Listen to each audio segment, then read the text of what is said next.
Well, first of all, I would like to thank you all for having me. One of the first people I called once I thought to run for state representative was Ms. Judy Sutter, simply because I have so much respect for what you do and hope to sit where you sit one day as a retired teacher who has dedicated my life to serving our community.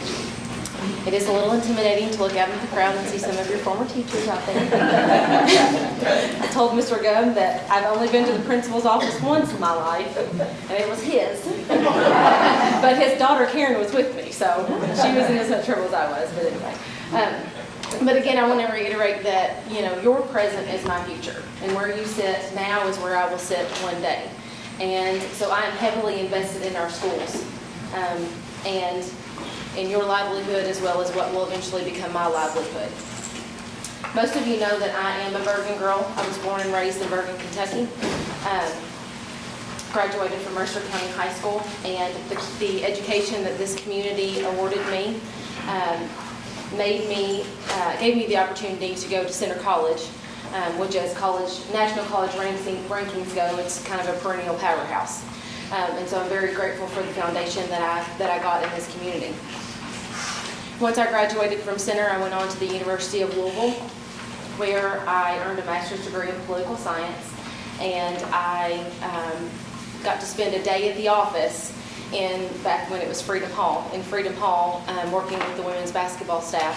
And it was a very cool experience to work in a gym and be able to look in the rafters and see your grandfather's jersey hanging there. Jack Coleman Sr. was my grandfather, and had a pretty awesome career at U of L, so that was a neat experience for me. Once I left U of L, I was hired at Bergen School, and Bergen gave me my first opportunity in the field of education.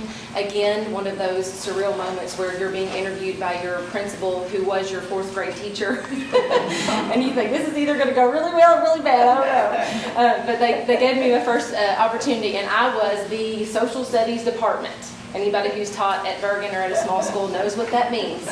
You teach every subject in the high school all day long.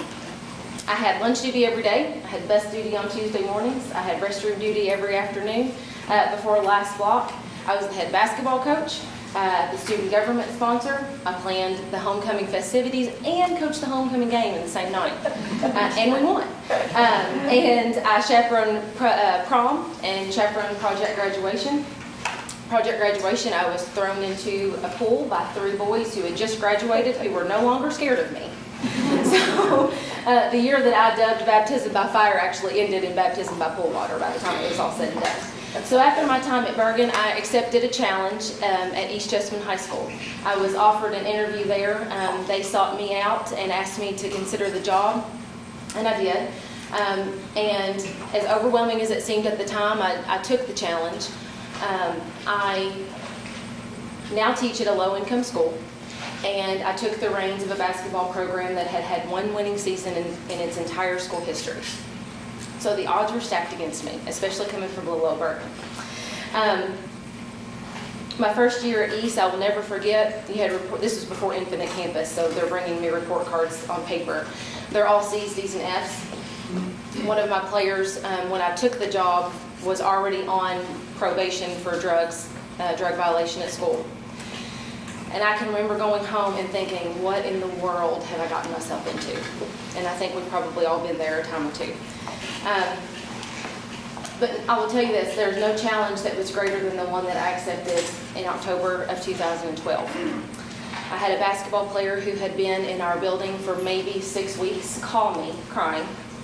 That happens a lot, by the way. But she called me crying and she said, Coach, I don't have anywhere to go.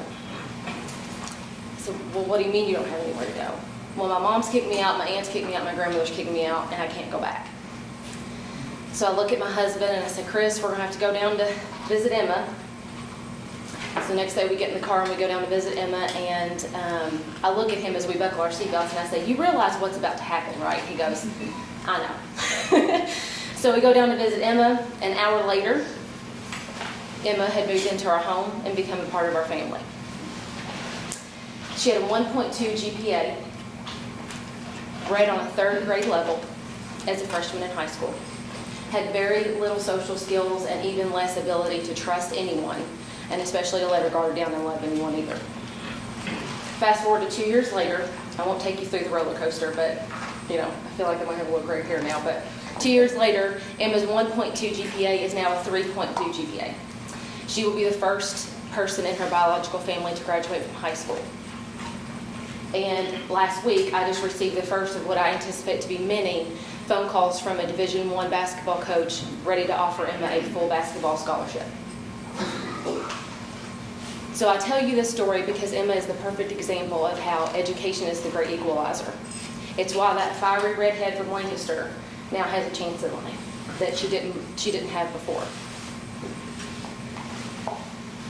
She is now the exception to the rule of generational poverty that would have consumed her life had she not had someone in her life that had her focused on education and on the right track. So 5 years later, I'm proud to say that every single player that I have ever coached has gone to college. Last year, not only did we post the school's second winning season, but we broke the record for games won in a year. And then again, this year we broke our record again. So I knew if I changed the culture of that program and I raised the social and academic expectations, basketball would follow. And I really was banking on that a lot, so I really got that worked out. But it actually ended up creating a much more disciplined, focused group of kids that were much easier to coach and will be much more successful in life because of it. But this all happened because I believed in them and because they believed in me. And I loved them, and at times it was tough love, but as you all know as educators, our love for our students is not bound by our curriculum or any pregame speeches that we may give. There are students that come into our schools, still when you were there and still today, that the only food they get, the only hugs they get, and the only attention they get are from their teachers. And we teach and we love the whole child. And the grading scale used to measure that success comes in the form of gratitude years later when they come back to visit us in our classrooms or they call us to see how we're doing. Or maybe to brag about how well they're doing as well. But as you can see, I'm in this race for those kids, I'm in this race for my colleagues, and I'm in this race for the people in this room. Because you've served our community and you deserve to be protected and fought for in Frankfort. I'm here because we need a representative who is willing to replace public relations with public service, and one who will work hard at the art of legislating and not just the art of campaigning.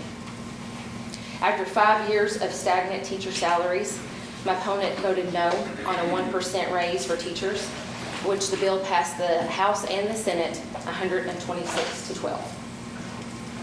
My opponent was one of 8 representatives to vote against ensuring teachers have 30 minutes of planning time per day. Now think about that. 30 minutes during the school day to prepare quality lesson plans, evaluate student assessments, and provide quick, effective feedback, and communicating with parents. In 2012, my opponent was one of 7 representatives who voted against funding the state's required employer contribution to the teacher's retirement fund that included cost of living adjustments and health insurance for current retired teachers. In 2014, my opponent was given another opportunity to defend teacher retirement through funding the teacher system and again support the cost of living increases, and again was one of 11 no votes. In 2010, the year before my opponent was elected, the state legislature passed House Bill 540, which was called the Shared Responsibility Act. And that act established in law going forward that teachers' retiree medical insurance would be funded and actuarially sound. The KTRS has said that this important benefit will continue to be there for active and retired teachers. Yet my opponent voted against that every opportunity that she had. I support keeping the KTRS as a defined benefit group retirement plan, and I support allowing each of you to elect the people who represent you on the KTRS board. As a government teacher, obviously I'm very much in support of allowing you to elect people who will represent you and speak for you. My opponent has consistently voted against legislation regardless of the bill's merit and despite the bill having overwhelming bipartisan support. Her refusal to support legislation that even her own Republican colleagues overwhelmingly support has rendered her ineffective. If you never support anyone else's ideas, how can you get them to support yours? How else can you explain in 4 years that she's never authored and passed a single piece of legislation? I'm running for state representative to give educators a voice in Frankfort. I'll be a leader for small business, farmers, and families, and I do not care if it is a Republican idea or a Democratic idea. What I care about is whether it's good for this community. I work with my fellow legislators, regardless of party, to develop constructive, affordable solutions to the challenges that face our Commonwealth. And I believe there is no better way to give educators a voice in Frankfort than to send a current classroom educator to Frankfort as your state representative. And my belief is, and I believe, and I hope that after tonight you will agree with me and feel the same way. And I thank you for your time, and I look forward to listening to your concerns and your questions about how we can better serve you in Frankfort. Thank you.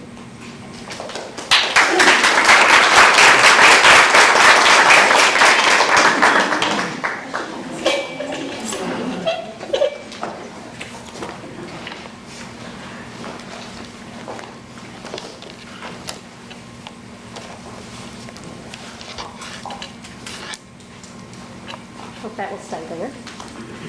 Good evening. Do you want us to just seamlessly go on, or do you have Just go right ahead. I didn't know if you wanted to take questions after the first speaker or wait until the I end. think we'll just take questions at the end after both candidates have spoken. Are both of you okay? I'm looking for direction. That'll be fine. Thank you very much. I certainly appreciate the opportunity to be with you here this afternoon and this evening. I want to let you know your local chapter was very well represented this morning at the Central Kentucky West Division Retired Teachers Association meeting held at Georgetown College. For the third year in a row, I was invited to speak at that organization's meeting today, and saw our current president and past president there as well. You have outlines at your table, and there's extra. Ms. Jocelyn would like one. And I brought 4 legislative records, and President Sutter said, since we had 5 tables, she knew you all the best, and so she said to leave you all out since we had 2. So there you go. But we will be going over the outline that you have, and it does coordinate with each of the flags, the blue flags in your legislative record. I wanted to stop and catch you up on what has happened since we met 2 years ago. In the fall of 2012, Jane Thompson, who was at that time the state president for Delta Kappa Gamma, called me and she said, "Kim, I've been tracking your progress. You are such a supporter of education. You support our teachers. You support our students. You support the classroom. I am nominating you as an honorary member of Delta Kappa Gamma." So I was inducted. That's the little trivet that I was presented when I was inducted, and I have spoken at the state convention and at 2 other meetings as well. We have also gone through redistricting since we met last, and I think it will be just a review. I think everybody is well aware that the first plan put forth by the Kentucky House Democrats would have fatally harmed Mercer County into infinity. It definitely would have. For purely political reasons, Mercer County was split, and in case you don't know why that's a problem, a county needs to be the size of a House district, which is roughly 43,000 people, in order to be split. Of course, we're not that. We're about half of that size.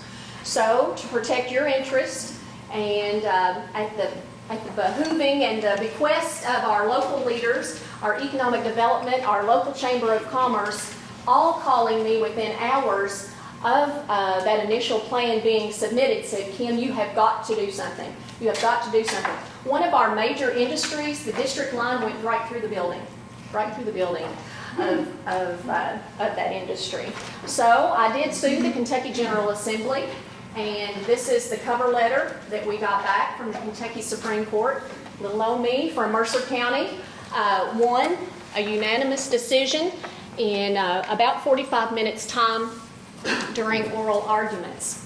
That is something that cannot be replaced or undone very easily. Laws can be amended every year. Every time you go back to session, something can be added. It could be an improvement, or it could be a negative consequence to an existing law. But once Mercer County, if it had been successful to be split, it would have been split forever, since that precedent had been set. Okay, so those are just a couple of things that have happened since we were together last. Your legislative record. Is somebody going to be a table captain? We have legislative records. That's the newspaper I gave to each table. It is dated April the 16th. It is a comprehensive newspaper.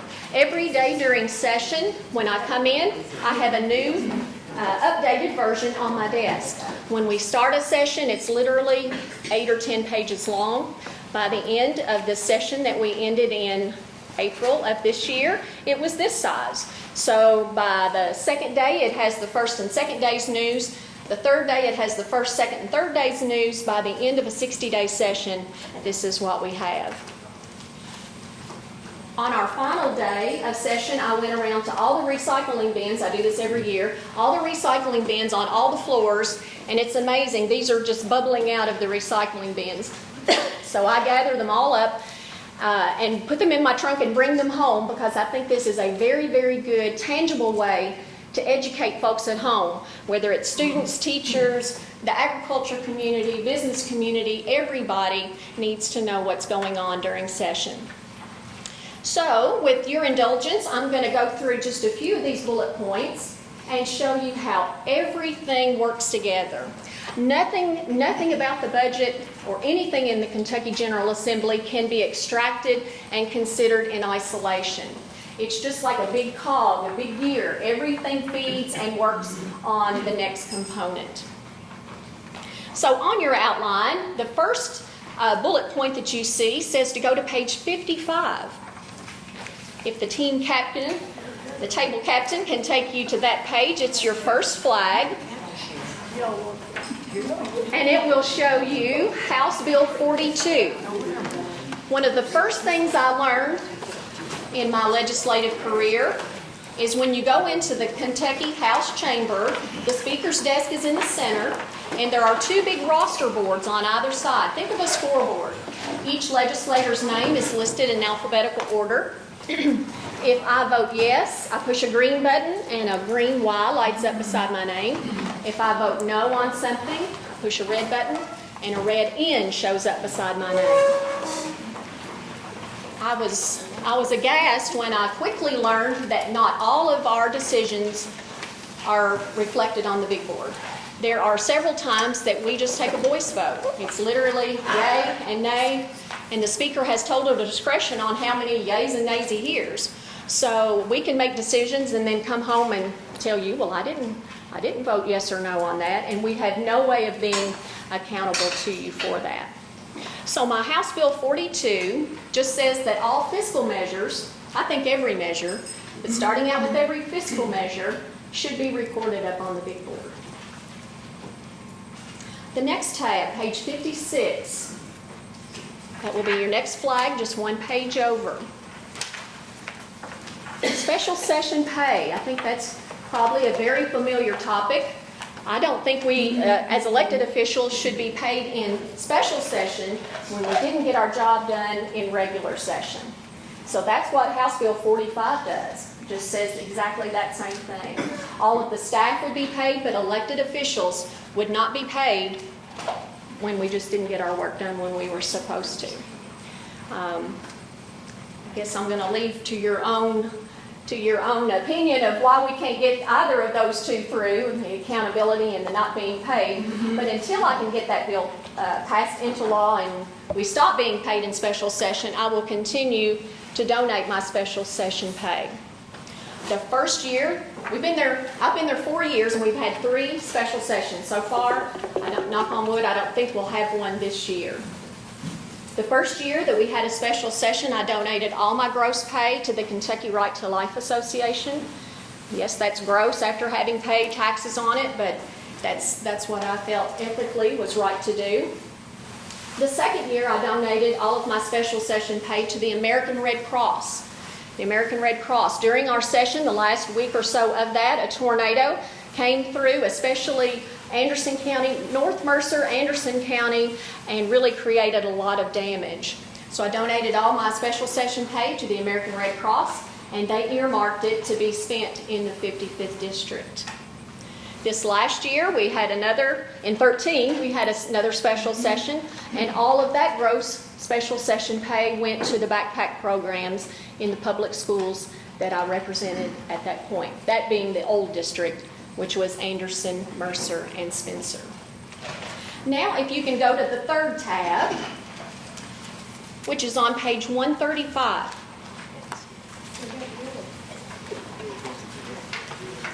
And I'm going to leave, I printed this one out for you because I think this will be of particular interest to the group that we're meeting with tonight. House Concurrent Resolution 179, Teacher Retirement Task Force. Leader Hoover is the leader of the caucus, the Republican caucus that I'm a part of. He is general counsel for 2 school boards. His wife teaches school, and one of his 3 daughters is already on a path to be in education. He definitely knows what it takes. He's definitely involved. He filed this concurrent resolution, and I'm going to turn this into Miss Judy so you can have it to refer back. This is for you to keep. If you go to the website and click, and we're going to talk about that in a moment, the website, but if you go through the website process, this is the first page that you get, and I know you probably can't see it, but Miss Judy's going to have it. This is the cover page. It gives you a brief executive summary, pretty much what you see here in the record. If you click on the blue HCR 179, it takes you to the bill language itself. This was a task force recommendation from Leader Hoover to work from the last day of session, the very next day, until December the 1st, with senators, representatives from both parties. All of the membership is listed in here to come up with a sound solution, meeting at least monthly, and he recommended more than that, shall submit findings and recommendations for referral to an appropriate committee, and looking for a study to develop a consensus recommendation concerning benefits, investments, and funding of the Kentucky Teachers Retirement System. So, the team captain, if you can look there, and I'm going to go ahead and give this to Ms. Judy so she can see. You can see that Leader Hoover filed that bill on February the 28th. On March the 4th, it was signed to the Education Committee, and you can see that's where its journey stops. We're going to talk about committee chairs in just a moment, but basically what that tells us is the Education Committee chair did not hear it in committee, did not discuss it in committee, did not vote on it in committee, so it could not come to the floor for consideration. We'll talk about that a little bit more in a moment. Your next tab takes you to page 140. Senator Butte, is everybody from Mercer County, I guess, or I didn't know if you were by county or? Everybody, okay. Then every one senator is. No, I'm not. Oh, okay. Well, I don't live in Mercer County either. okay, well, we'll determine your state senator in a minute, but for the purposes of our discussion tonight, we're going to assume every one senator is Tom Buford. So the next tab takes you to page 140, and for the table captains, I've even highlighted the roster area. Every bill that Senator Buford sponsored and co-sponsored in the 2014 session is listed there. If it has an asterisk, that means he was the primary sponsor, and if it does not have an asterisk, then one of his colleagues had a good idea and he wanted to join them in that. I would love for you to look through those. I think that is the best way for you to learn about your senator and your representative. Just have an extra cup of coffee one Saturday morning and look up some of those bills. Each one, there's an executive summary for each one listed in the first part of the record. The next tab takes us to page 144. This is my registry entry. All of the representatives are listed in alphabetical order. The table captains will see I have highlighted my area, the same thing. All of the bills that I sponsored and co-sponsored are listed there. Again, the asterisk means that I'm the primary sponsor.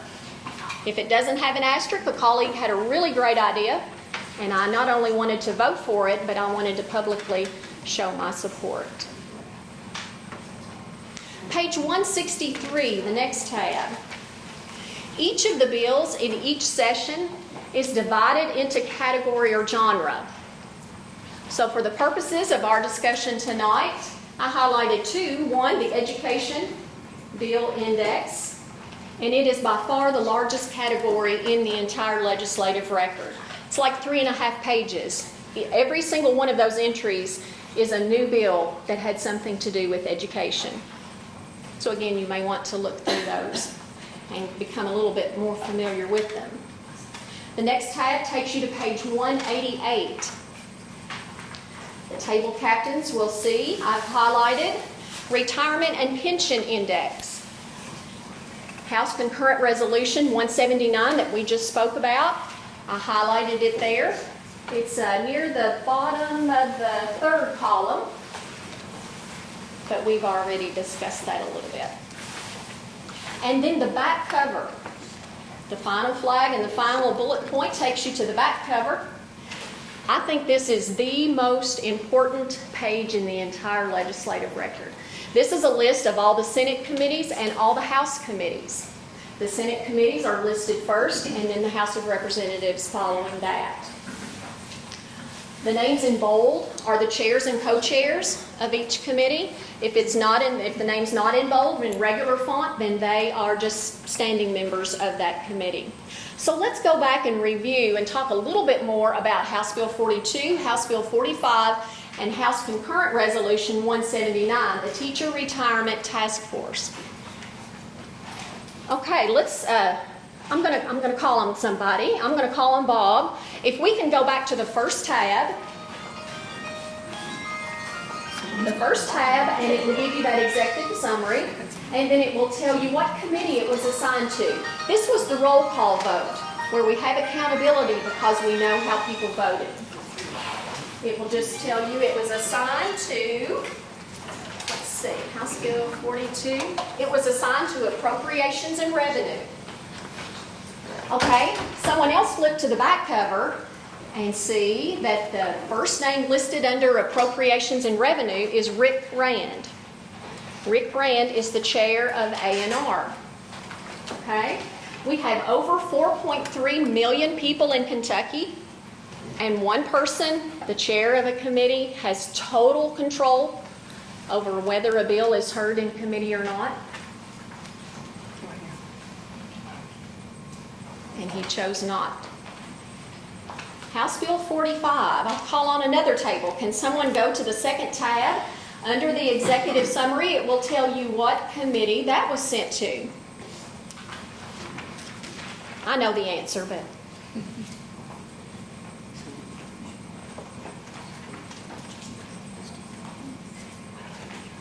Elections, Constitutional Amendments, and Intergovernmental Affairs.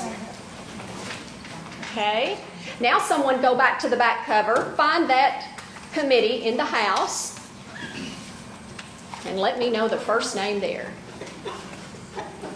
Darrell Owens? That's Economic Development.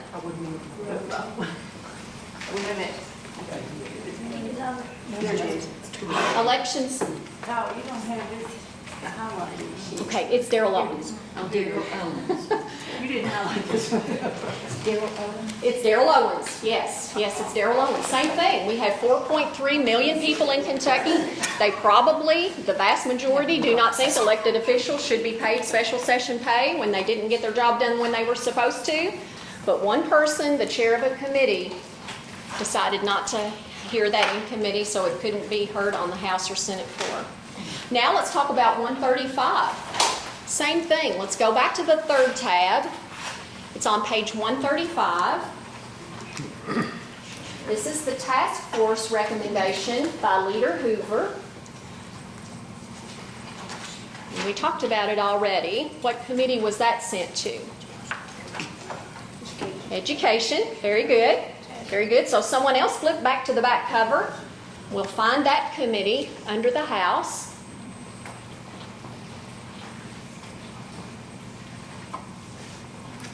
Derek Graham. You see the name Derek Graham? He is the chair of Education. Again, same thing, 4.3 million people in Kentucky, and one person, Derek Graham, the chair of education, did not see fit to even hear this bill in committee. So I want you to see that as legislators, we don't have control over what the chairs consider in their committee and how important and how powerful those committee chairs are. Okay, let's skip on down to our next category. I wanted to bring in the budget. You can pass this around as long as I can really get it back at the end of the table, that's fine. I would love for you to pass this through. And I made a little Post-it note. When I was presented this, it was 5:30, and we took a vote 90 minutes later. That is a $20 billion with a B, dollar budget, and an hour and a half to consider it. That's irresponsible. We won't take a show of hands, but think back to your time in the classroom. I dare say you really don't want your students taking a test over 260-page text that they haven't even read. The road plan. This is the road plan. We were given 15 minutes to consider the road plan. 15 minutes to consider the road plan. House Republicans, again, I think it was Leader Hoover, asked for a 24-hour delay to have the road plan put on the clerk's desk. That doesn't nullify it. It doesn't say no. It just says, give us 24 hours to look at the plan, Every Republican in the Kentucky House voted for 24 hours to read the plan, and every Democrat in the Kentucky House voted against the opportunity to read the road plan.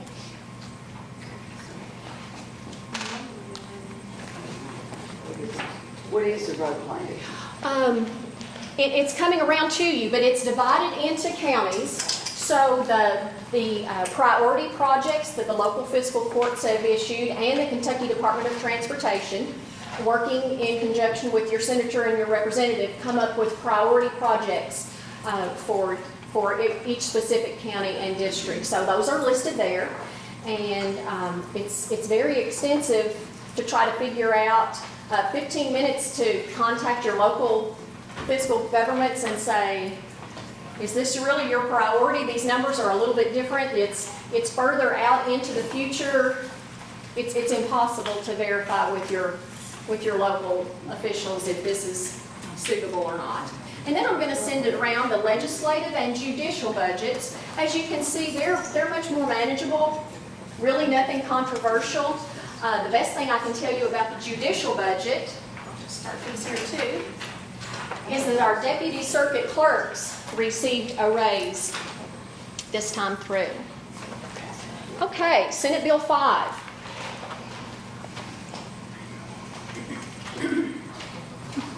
Drug abuse is a terrible scourge on our community. Hurts individuals, hurts families, hurts communities, breaks our heart, ruins lives, a terrible scourge.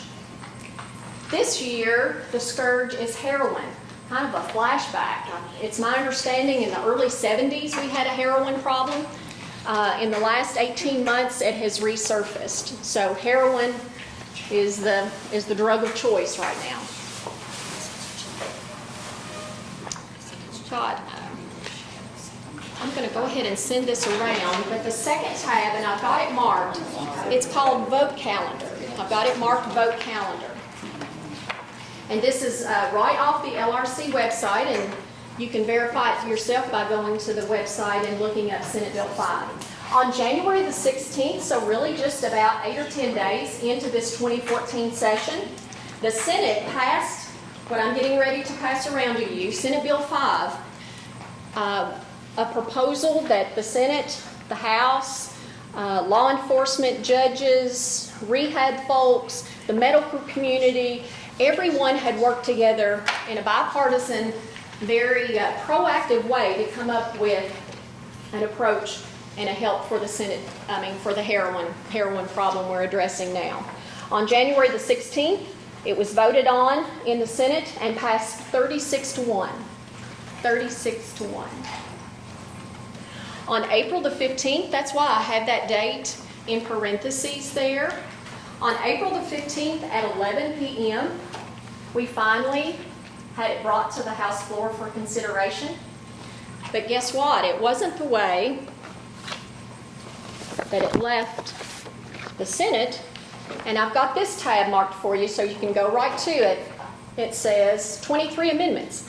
When it got to us, there were 23 amendments to the original bill that had passed out of the Senate 36-1 on January the 16th.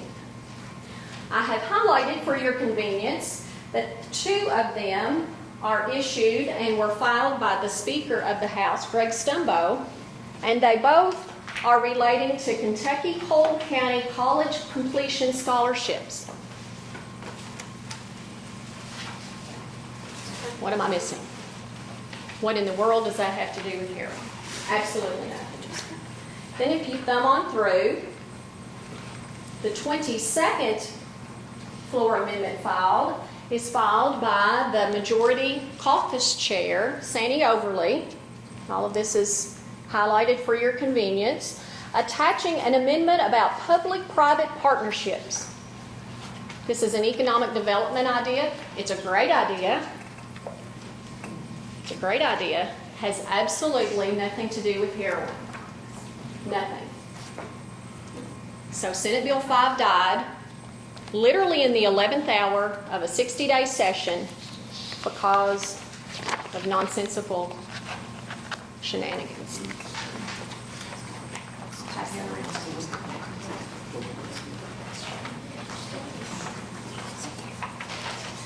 We'll refer back to that April 15th date in just a moment. The next category I want you to see there is the wealth of information at the archived legislative videos. It's a lot to remember, so it's all spelled out. You don't have to remember a thing. You go to the main website, lrc.ky.gov. On that page, you click on Quick Links. When you click on that page, then go to KET Video Stream. And from there, choose Legislative Archives. You can choose to watch video of the Senate or of the House. And it goes really far back into history. Our 10-year-old granddaughter served as Senator Kelly's page when she was 4 years old. And we can still go back to that date in history, pull up her little video of her serving as a page. So it's a really neat opportunity. So let's go back and talk about Senate Bill 5 for a moment. I've given you the date right there, April the 15th, 2014. So when you've got an hour and you're nice and calm and your patience you're well equipped with your patience and you can take some aggravation, I recommend that you go to the April 15th House video, okay? That was our last day of session. It was a very long day. We literally adjourned at 11:59:59 on April the 15th. So I think there are 3 different categories that say April the 15th, if memory serves me well. It was a long day. We went in the morning, then we were let out on recess. Then we went back in for 2 or 3 hours, and then we were out on recess. So I think it's the 3rd video that's dated April the 15th. You can take that little advance bar. Feel free to watch the whole thing, or if you just want to see about Senate Bill 5 and the heroin bill, you can slide the little advancement bar, the little progression bar, and it's pretty easy to find where 11 o'clock p.m. is. You can see everything that I just told you about discussed on the House floor. I really recommend that you do that. It's eye-opening. My contact information, my home phone number, and my email address. I think it's important to keep folks up to date and informed of what their representative is doing. So I am on WHBN at 8:50 every weekday morning. I have a Facebook presence, a Twitter presence, And when we're in session, I write a weekly article for the Harrisburg Herald. When the session was over, I compile all of those weekly articles into this folder, and I'm going to leave it with Miss Judy. Each week I take 2 or 3 bills and just kind of tell you how the discussion went, my reflection on that, and again, I'll leave this for you in your library, and maybe you all can pass those around. You're welcome. You're welcome.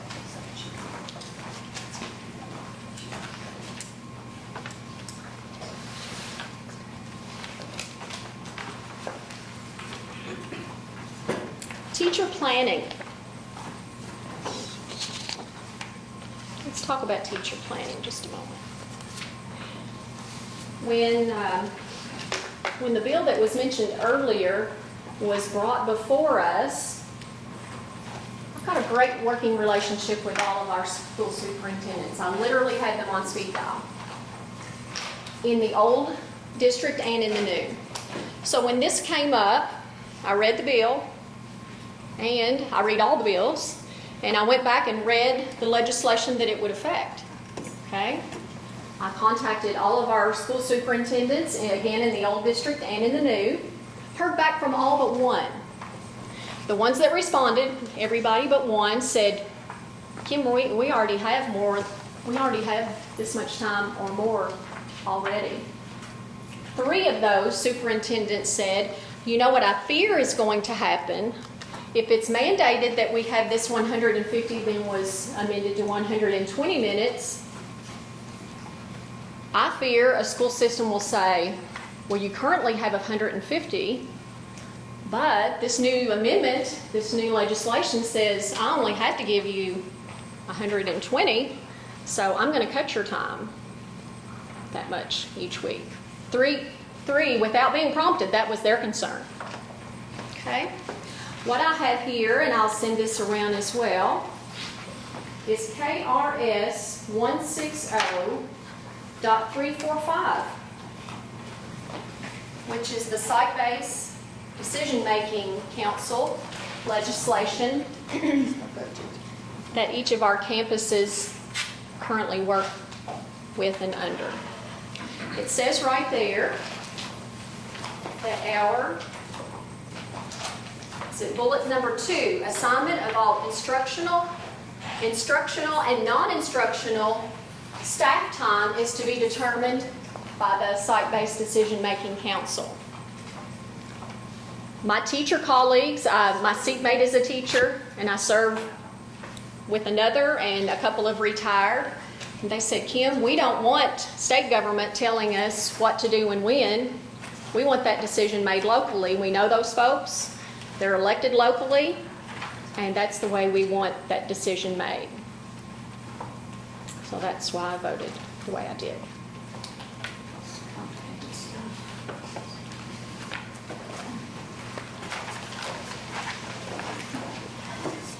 I would like to talk a little bit about military and overseas voting. That is another misinformation that you all have been receiving, and we've been talking about facts. And we'll continue to talk about facts this evening. Military and overseas voting. What my opponent fails to tell you is that we voted multiple times on that proposal. Okay? We voted multiple times. When it was presented to me with electronic transmission, I voted no. I voted no for very good reason, and I would do it again. Okay? I have a great working relationship with the Kentucky National Guard, and I contacted my IT personnel and center that takes care of that for our local National Guard folks. I said, Mr. So-and-so, can we secure electronic transmissions? And without hesitating, without missing a beat, he said, no, we cannot. It cannot be done.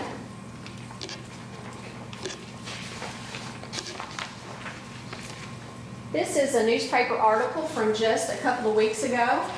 A Russian gang amasses over 1 billion with a B internet passwords, usernames and passwords. Last Christmas, Target the personal information is compromised.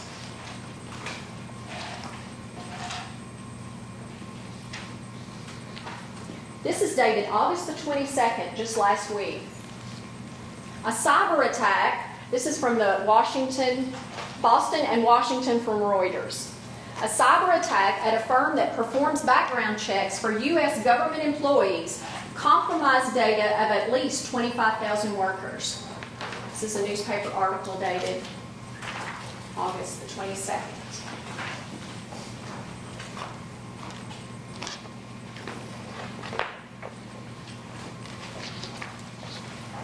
Now I'm going to send around a press release from our Secretary of State and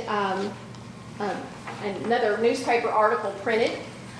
She appointed Matt Self, S-E-L-P-H, to look over the military voting, and he is quoted as saying, "For security reasons, it will stop short of providing online voting, but should provide more time to get the absentee ballots returned in time." So the military personnel, that this is his area of expertise, said it's not secure. So it's being misrepresented to you because when it included electronic transmission, I voted no and would do so again. The integrity of our hardworking military personnel and their precious ability to vote should be protected and not compromised by Russian gang members, Chinese hackers that get into our target data, Macy's data. I think we've all heard the horror stories. When it was brought back to me without electronic transmission, I voted for it. Did you hear that from anyone? No, and you won't. These are facts. When it had electronic transmission, I voted no. When electronic transmission was taken out, I voted yes.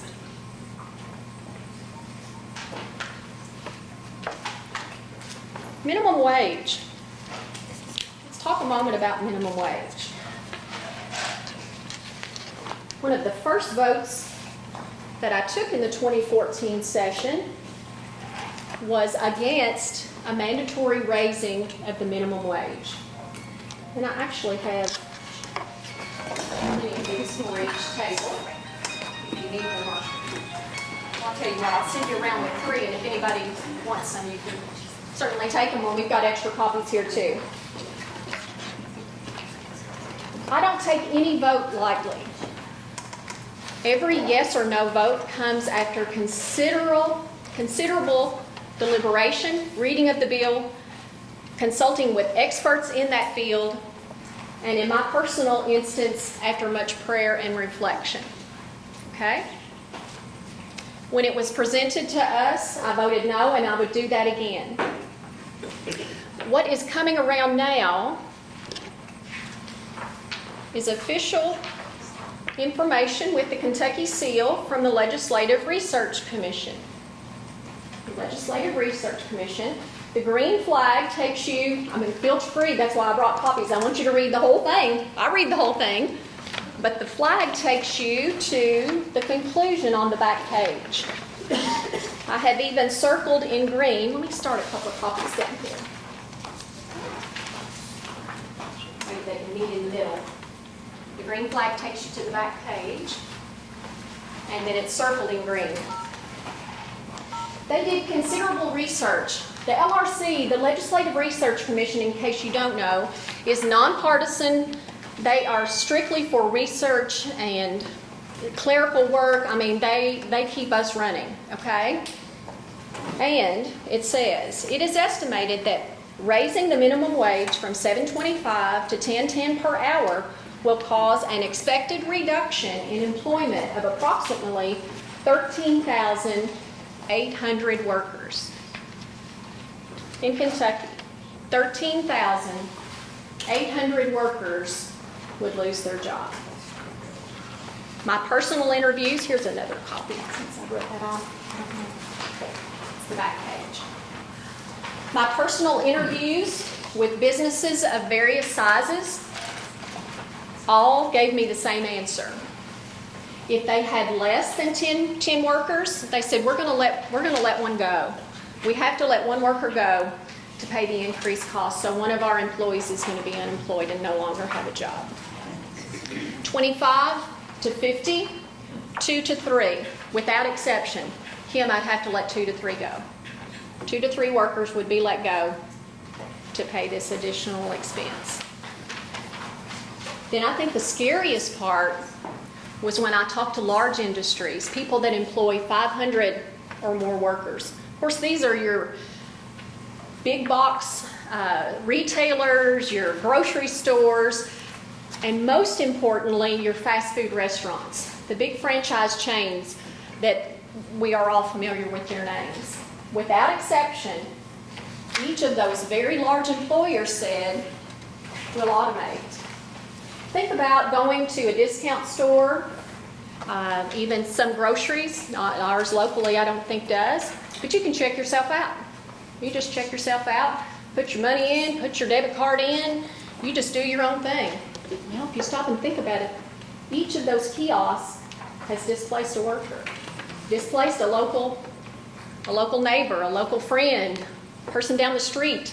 It used to take a clerk to do that, and now we're checking ourselves out. Without exception, those large employers said, we will automate. Healthcare costs are driving us through the roof. Our federal regulations we can't even deal with anymore. This is just one more straw will break the camel's back. We will automate. We already have the technology in place. You will go up, you will just tap in your fast food order, and then it would be presented to you, but the person taking your order, that job would be eliminated. So for all of those reasons, I voted no, and I would make that same vote again for the benefit of those 13,800 Kentucky workers and all of the ones we just talked about as well. What's a better idea? A better idea is to improve Kentucky's economic climate. You probably heard early this summer, we lost corporate, high-level Toyota administrative jobs. By 2016, they will be phased out of Kentucky and will relocate. The entire Fruit of the Loom business, located in Russell County, it's going to be gone. It's going to be gone. Why is that? Because Kentucky has a bad economic environment. Definitely needs improvement. Our tax structure is totally antiquated, needs to be updated. It's for a 50-year-old economic system, not where we are now. So all of that needs to be taken into consideration. 18 months ago, the governor formed always have to say this slowly, formed a tax reform task force, okay, with senators, representatives, members from the Kentucky Chamber, a lot of business-minded folks, and they traveled the entire state for 18 months coming up with ideas, having local town hall meetings to get information and ideas of how we should reform the tax system in Kentucky. There wasn't a single bill filed in the last session taking and using that data for anything. It's going to take bold leadership in the Kentucky House to tackle those needs. Back to your teacher retirement fund for just a moment. One last article I want to send around with you. This is from the State Journal, dated July the 17th of this year. You probably heard on the news, I talked about it on the radio several times. When we came up, imagine this, with a revenue shortfall this year, irresponsible people in the Kentucky General Assembly like to overestimate income and underestimate cost, and it gets us in a world of trouble. If you ran your personal finances that way, we'd probably all be in jail. Okay? But our revenue was overestimated and not coming in the way we were budgeting our spending. So, what did the governor do? Here's the headline. Share plugs right at $91 million gap in the budget. Well, how did he do that? I wasn't serving in the Kentucky legislature when your teacher retirement funds were swept into other areas, but didn't that happen? Isn't that a big reason of why we're in the people we are in now? Well, it just happened again to some other folks. Okay, who did it happen to this time? The Kentucky Firefighters Foundation, the nurses, petroleum underground storage tanks. We're cleaning up a lot of our environment, and I think we can think of some local areas that we had a gas station go out and it has to sit a certain amount of time, and the EPA comes in and we get that back to being a good, usable piece of property again. The money just swept out of all of these funds. So what was done to you all several years ago? What year was that? Again, I wasn't. It was 1999, Kim. 1999. $890 million was borrowed from the state. And I've got the letter here from Bo Barnes, the general counsel for KTRS, that tells about that. And they promised to pay it back, which they did, but they paid it back, which they promised to pay it back at a rate of 7.5%. And they did do that over, they said, he said by 2010, it was paid back. But in the meanwhile, 2013, our earnings earned 19.3%. So you can see when you get 7.5%, it doesn't hold up when you've got $890 million in your investments that they have borrowed. So they're way behind, obviously. Right. And I've got that And that's- documentation if anybody wants to see. Thank you. And that's inexcusable, but I'm telling you now, it's just happened to the firefighters as well. And I can send that, did I send that article around? Do you mind Yes. if the Tupperware person leaves? Oh, no. No, it's fine. It's fine. Actually, I've gone through my material, so I would love to answer questions. Well, that's what I was gonna open the floor. Yeah, I'm just going to grab you a quick drink.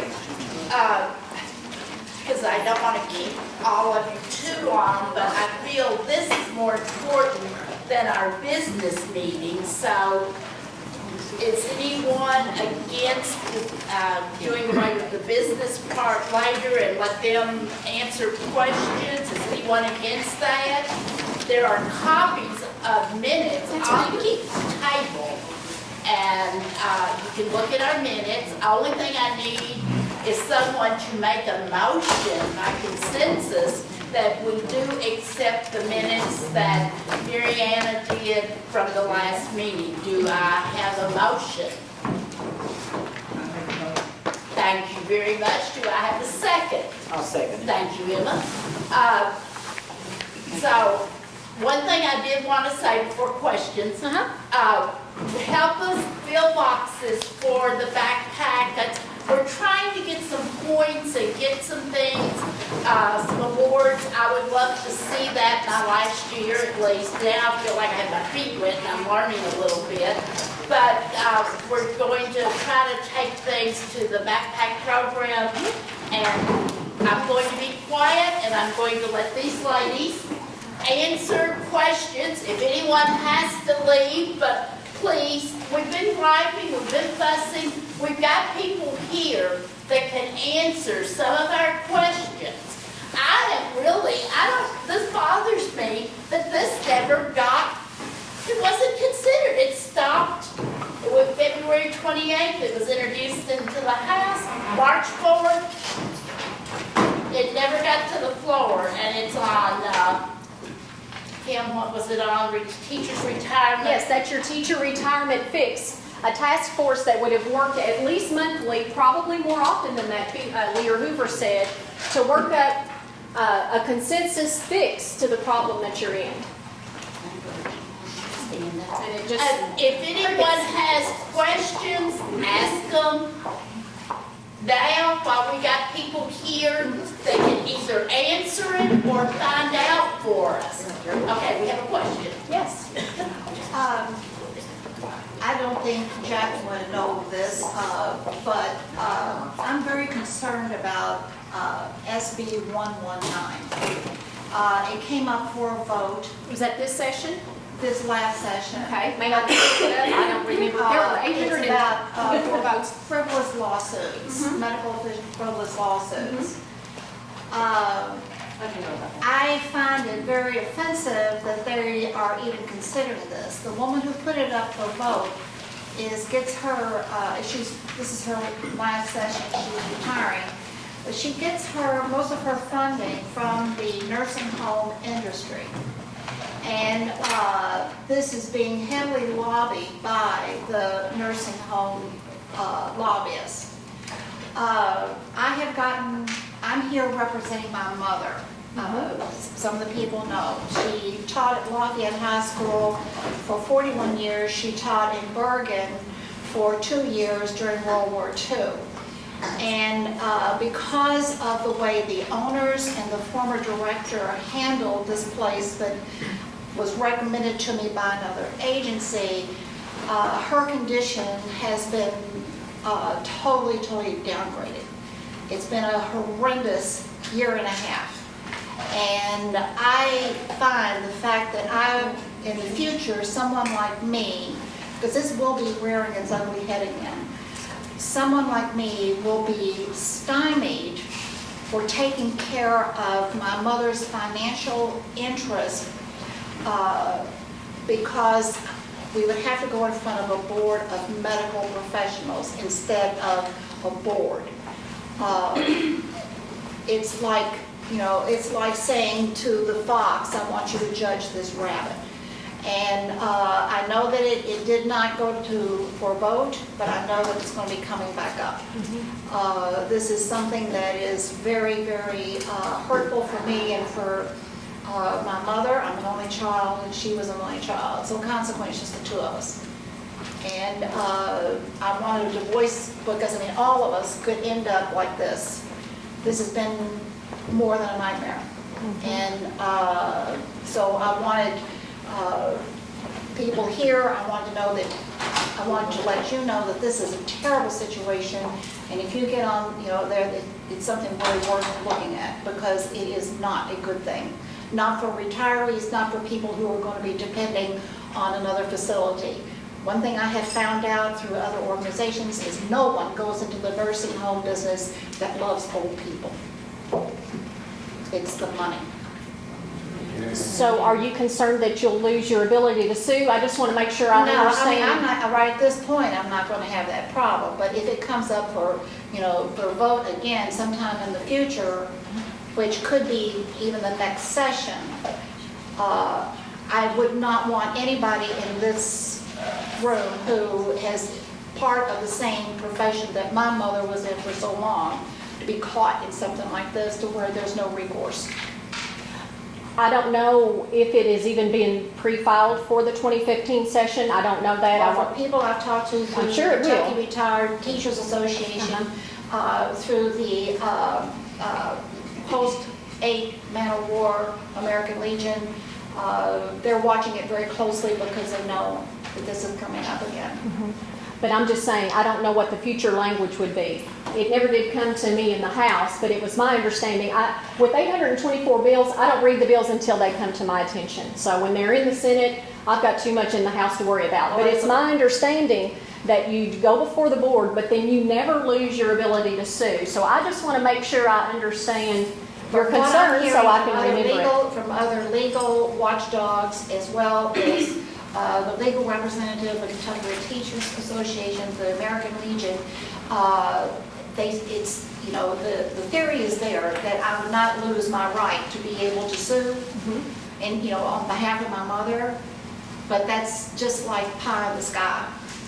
Well, and if you didn't hear my comment, I wasn't there obviously, but I do know about these types of things. What will happen, as you said, there will be medical review panels. And as each of you know, if something were, this is worst case scenario, if something were to go terribly wrong, and you needed legal protection, which by the way is your 7th Amendment right. This would essentially stifle your 7th Amendment right, because it would require you to go before a medical review panel. Well, guess what the medical review panel is going to say about doctor care, whether it's for you or on your side or not. Then once they make a decision, that follows you if you have to go to a courtroom and the odds are against you and you are completely controlled and your 7th Amendment right is stifled. And I wouldn't. That's my understanding. Yeah. And if you're going to protect one amendment, you need to protect them all. Thank you. Emma, do you have any questions? No. What was the one we were going to I can't vote in this district. Well, that doesn't matter. Emma Reese had something we were going to tell her. What was it? I'll already tell her. Oh, She okay. told me. Do you have, oh, we have Oh, questions. no question. As I understand the living wage, and I can't completely understand it, but at this point, I understand that the big rural corporations are paying their employees wages that are supplemented by our food stamp dollars by giving them $7.75.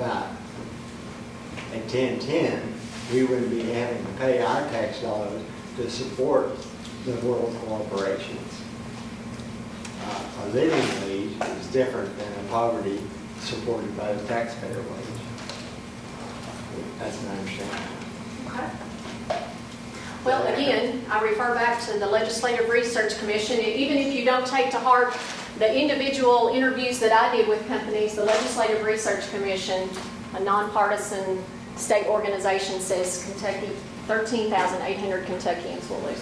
And that could be agreed on if you take that in the context of the many thousands of people that have to live in poverty. Whereas 13,000 may lose a job, these others have to live in poverty. In the wealthiest nation in the world, you shouldn't have to work 2 or 3 jobs and not be able to put food on your table for your Right. kids and a roof over their head. Well, what I've noticed also is that we're already being guided toward being, eliminating the service crowd anyway. Eliminating what? I'm sorry, I couldn't hear you. The service, I mean, you have a choice of either getting self-serve or going through and talking to a person. I'm always pick a person because I'm one of these people, I'd rather talk to somebody. But we're already being funneled in that direction. And when Walmart, employees at Walmart have to have fundraisers for other members, for other employees because they don't have enough money to even buy groceries for that week, I find it really appalling. Well, I'll tell you, we are the answer to that question because when factories, the entry-level jobs are no longer as simple as they sound. To work in maintenance at a factory is not what the old meaning of maintenance meant. It means engineering, and it means better skilled jobs and prepared workers. And I will go to my grave with the belief that education is the genesis of economic development. And if we are training our kids better and we're preparing them for whether it's college or the workforce or whatever it is, and they are better prepared, they should be compensated for that preparation.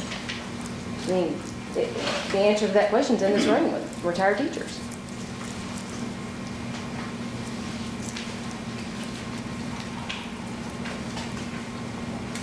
I don't have a question, but I have a concern about public school funding. With all these vouchers and private schools, I'm just concerned that that's going to take away from the funding for our public schools. And I don't think those are held accountable like the public school is. So that's a big concern of mine.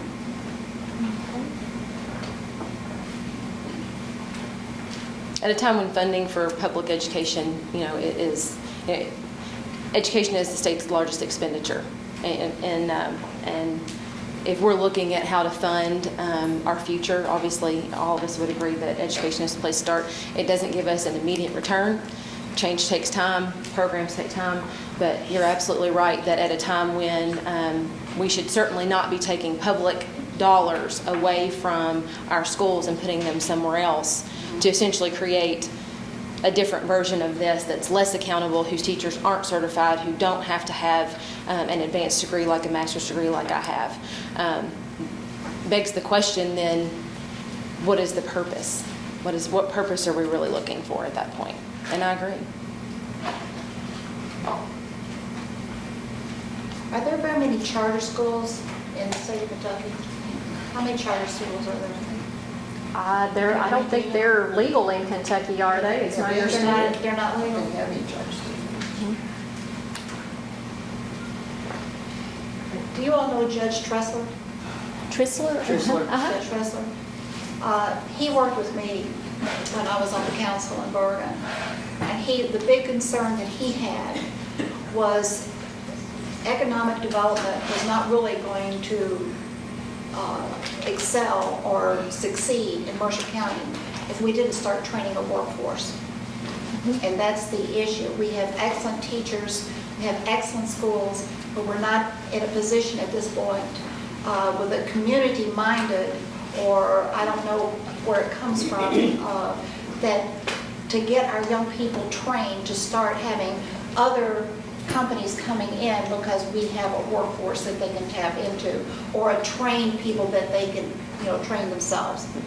So that's what his big concern was. Without exception, when I work with companies to try to bring them into Kentucky, without exception, whether they're going to hire 20 people or potentially 200 or 300, they tell me they need three things. They need a worker that will show up sober, and will be able to be trainable. They say, Kim, we don't need them to know how to run our machine. We just need them to know how to run a computer and to be able to be trained. So you're exactly right. And we were just with Congressman Brett Guthrie yesterday, and that is one of his signature tasks and goals is to increase workforce development. And we're doing a great job of that right here in Mercer County.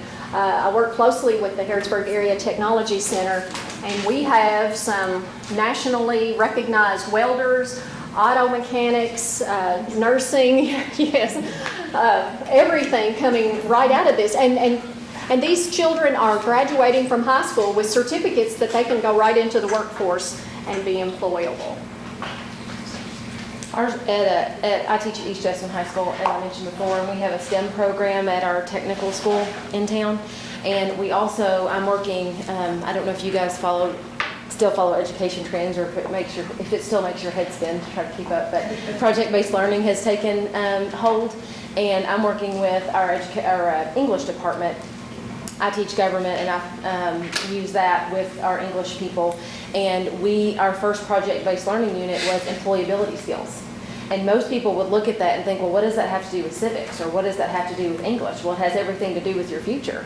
And so we teach these kids how to be resourceful. And yes, they've lived a digital life, but how do you utilize our technology to find the jobs that are out there? How do they know where to go to look? How do they fill out a resume? How do they show up well-dressed, well-mannered, and are able to communicate effectively? Because oftentimes we're looking at research and papers, but for a sophomore to sit down and tell you, this is what I learned, and this is what I found, and this is what I believe the answer is, in plain language, is an art that's been lost through the digital age. So we're working on that as well. Something I don't want us to overlook and to underestimate is our adult education program right here in Mercer County. Amy Matthews and all of her staff, and I know some of you all are volunteers with that organization as well, recognized and winning awards all of the time. I'm sure you're probably familiar, but 8 of our recent GED graduates have now been working with St. Catherine to go through an 8 or 10 week course and are now receiving their certificates for, it's either SRNA or SNRA, anyway, to help them get into the medical field. So we are taking folks for whatever reason, they did not complete their high school education, and are equipping them with the skills to be productive citizens in our community. So we've got a great working relationship with our Mercer County Adult Education and with St. Catherine. And this was kind of a pilot project, and it was extremely successful. So I think we're going to see more components of that as well. So I am proud to have been a part of that coordination with St. Catherine and working closely with Amy Matthews and Adult Education to, kind of think outside of the box and help equip those people that need maybe a second chance to complete their education and proceed forward.